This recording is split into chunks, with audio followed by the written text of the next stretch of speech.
So this is how it started. This whole chain of conversation with Elon Musk. Dana Chandler starts off saying, "Hey, let's take a look at the new auto park that just released. Less steps, bigger visualization, spot on accuracy." It's a 2-minute clip. Let's listen to how the new auto park feature is different from what it was before. Okay guys, I wanted to do a demonstration of Auto Park Part 2. What happened was during the 12.3.6 release notes, there was some Auto Park updated features, so I just want to see what changed and compare it to the previous Auto Park. So I'm in a parking garage, there's angled spaces. Oh wow, look! It's the P is much larger, so it's easier to see. They've labeled a ton of spots. We've got 1, 2, 3, 4, 5, and like the spaces are much bigger, so it's easier to view. So let's go ahead, and this is angled parking, so I'm really curious to see what it's going to do here. Okay, we push the P, we push start, turns the blinker on. So far so good. We're backing up. I wonder if it can do it on the first try or if it's gonna do like a multi-point turn here. It's doing really well. Holy smokes, that's really good. It's getting tight to the wall. We done? We're done. Wow, let's see, what does it look like? Oh my goodness, you guys, you gotta see what this looks like. Here, let me show you. Okay. How do you like that parking job? Pretty good? Pretty even on both sides? I'm loving it. Okay, she's loving it. And so this is Elon responded to that video. He said, "That's pure AI vision auto park." And he said, "Coming soon, your Tesla will take you to your destination and park automatically unless you ask it otherwise." This is coming. It's coming soon.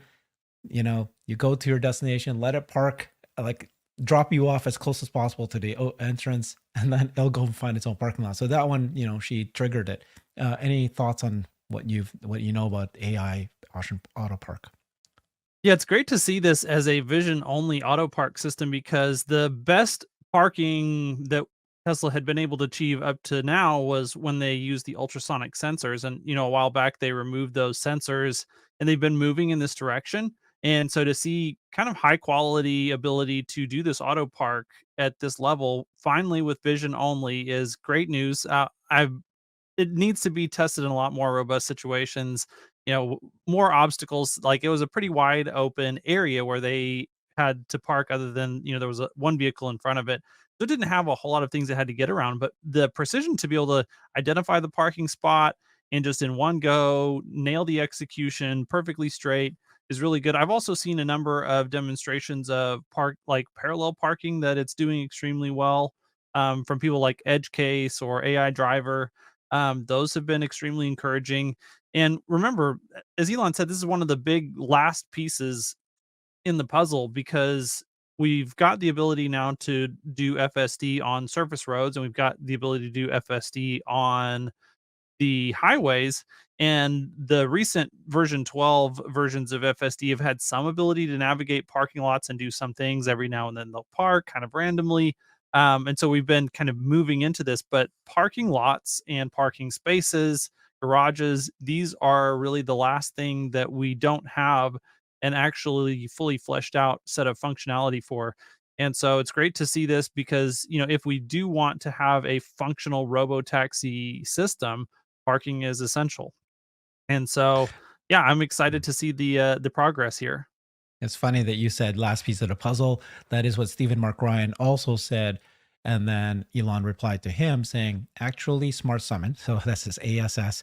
So it's, smart summon that's been improved from what it was before. Just having fun. Actually smart summon and banish. It's going to be the term that he's been using. He used it several times now, which means to auto park. This is when a smart summon is wherever you are, you press this button and then the car will come to you, pick you up, And then banish is the term. I don't know if I like that term. It means, I'm going to just, drop me off here. Now go ahead and find a parking spot with no one in the car. He said, this is coming soon. So is this really the last piece of the puzzle? If it can do the parking, then it can do reverse. It's going to be reverse and finding parking.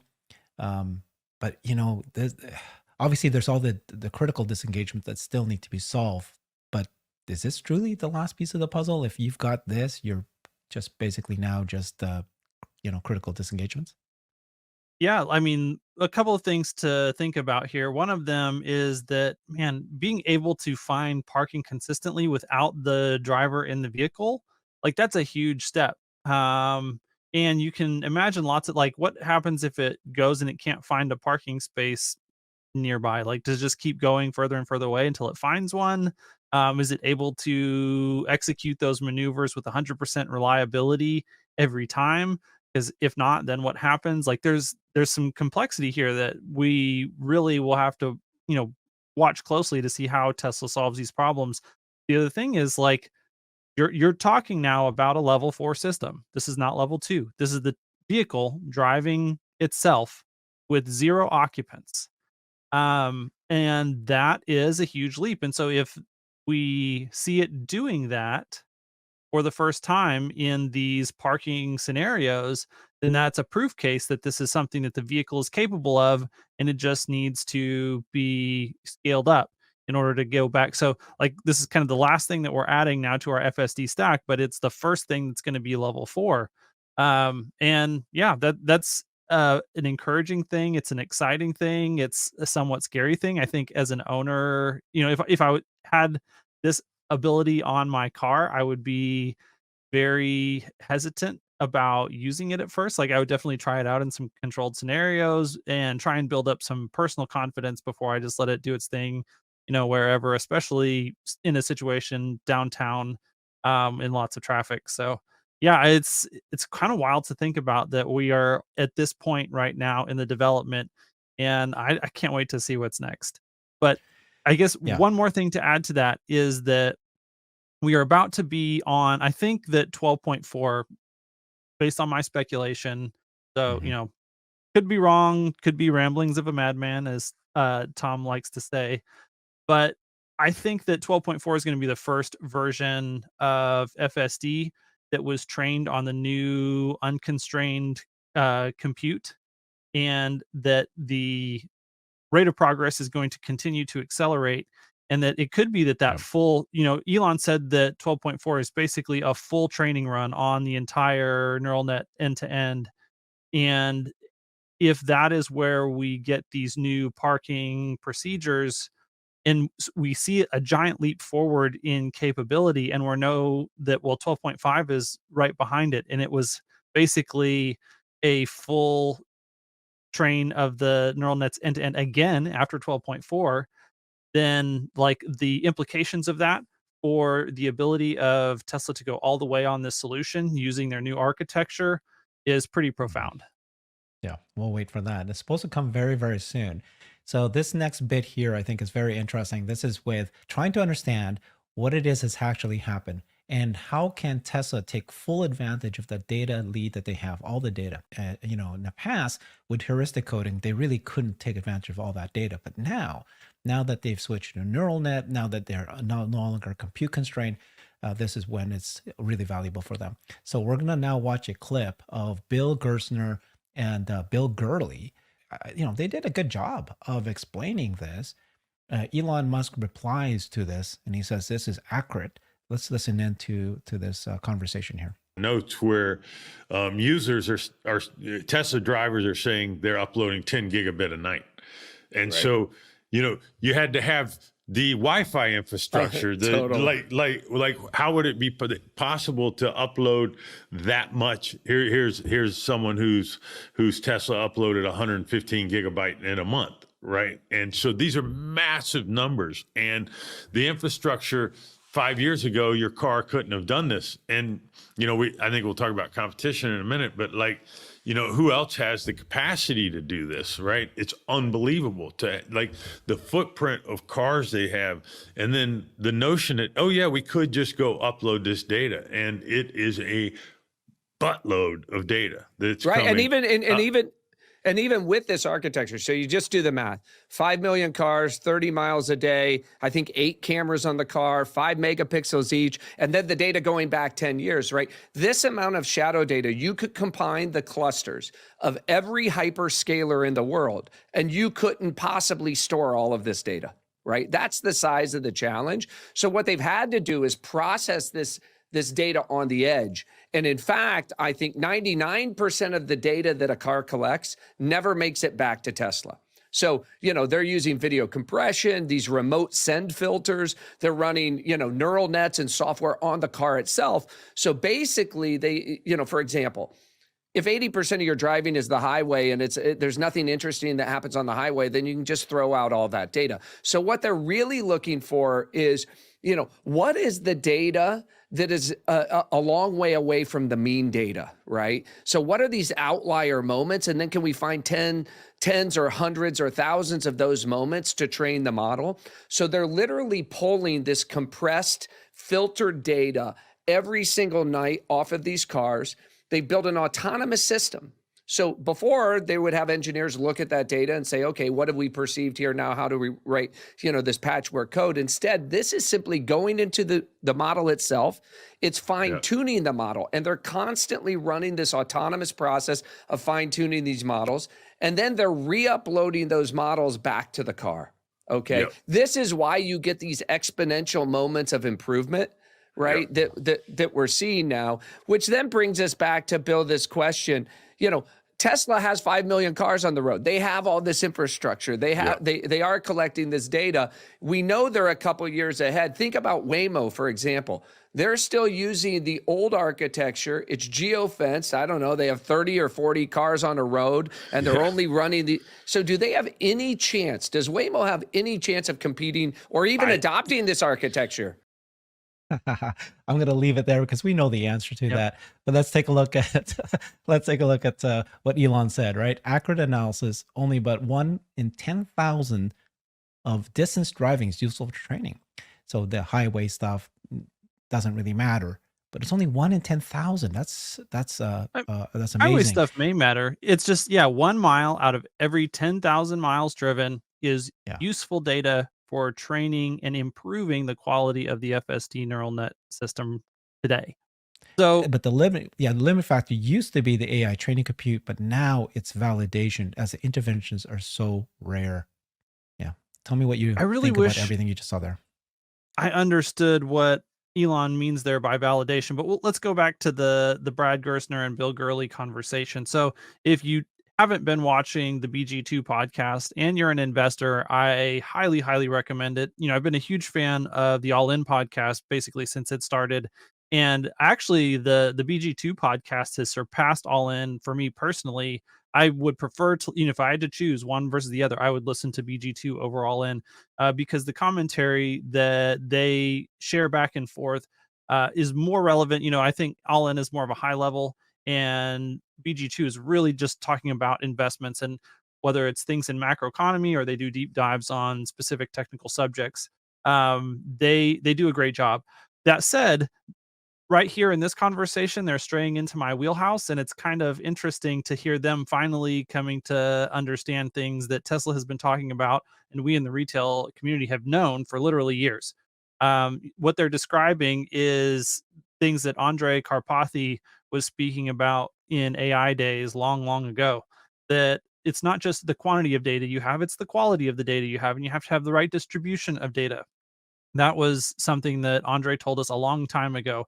And then the autonomous software improvement system that they're developing, well, that's essentially just what Andrej was speaking about when he talked about the operation vacation mode, where you've got cars in the field. Their job is to find the data that's actually relevant to updating the system, and then to process all that data all the way from the car back to the computer, the training center there in headquarters, and then send it back out and have this basically flywheel that just operates with almost no human intervention or humans in the loop. They finally have gotten to the point where they have that in place.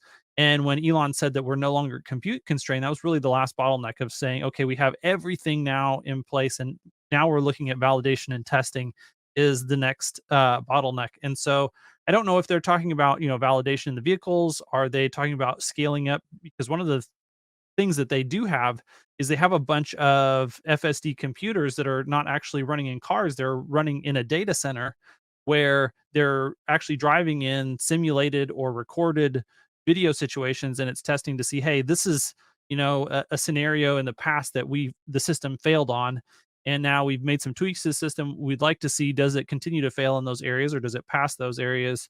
And so it may be that they're talking about, hey, we need to just massively increase the number of miles that we're driving in the field, which means that we need to sell more. That would kind of be consistent with their reduction of the price of subscriptions down to $99 and the purchase price down to $8,000, which was a move that surprised me.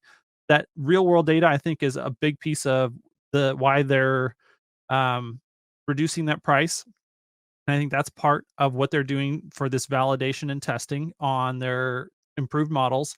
But I would also think that they're probably expanding that data center of, just FSD computers that are not plugged into cars, but they're plugged into an automatic system that does a lot of we know it takes between 3 and 6 months between when they finish a training run and when that system actually gets into the hands of customers.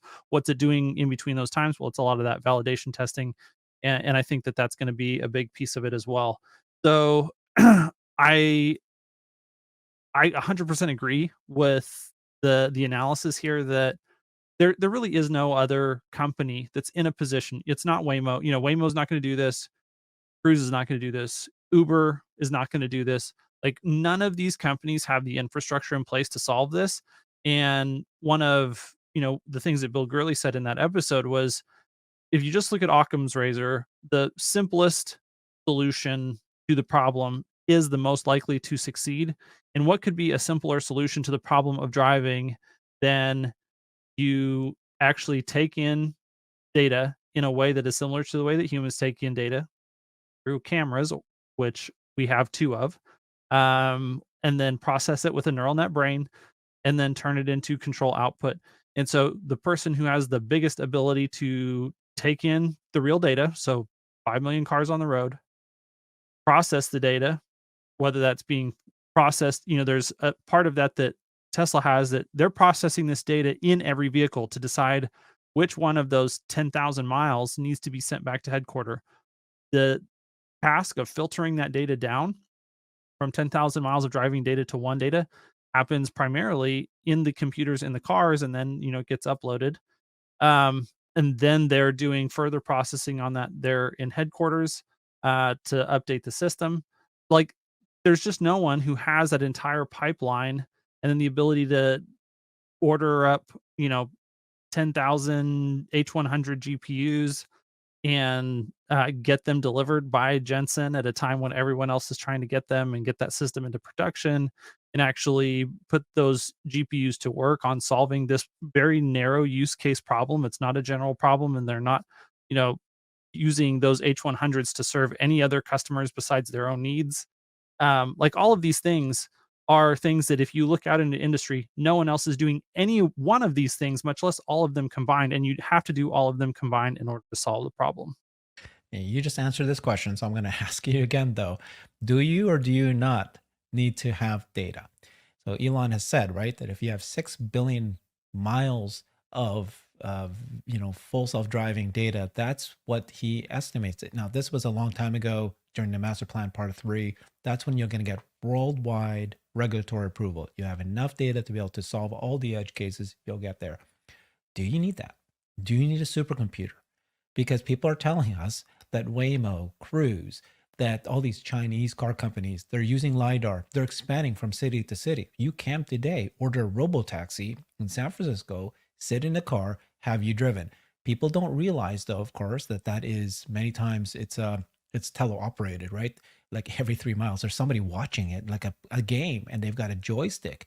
But people don't think that. They think that it's an actual, robotaxi ride, and that they're able to now expand city to city. So aren't they competitors? So, you know what I mean? Like, I'm going to have to ask you this question because people still continue to ask that question. I mean, the short answer is no. And if they want the long answer, go watch episode 4 of the BG2 podcast. They do a great job. And, if you don't believe me, believe people who have literally made billions of dollars based on their investment prowess.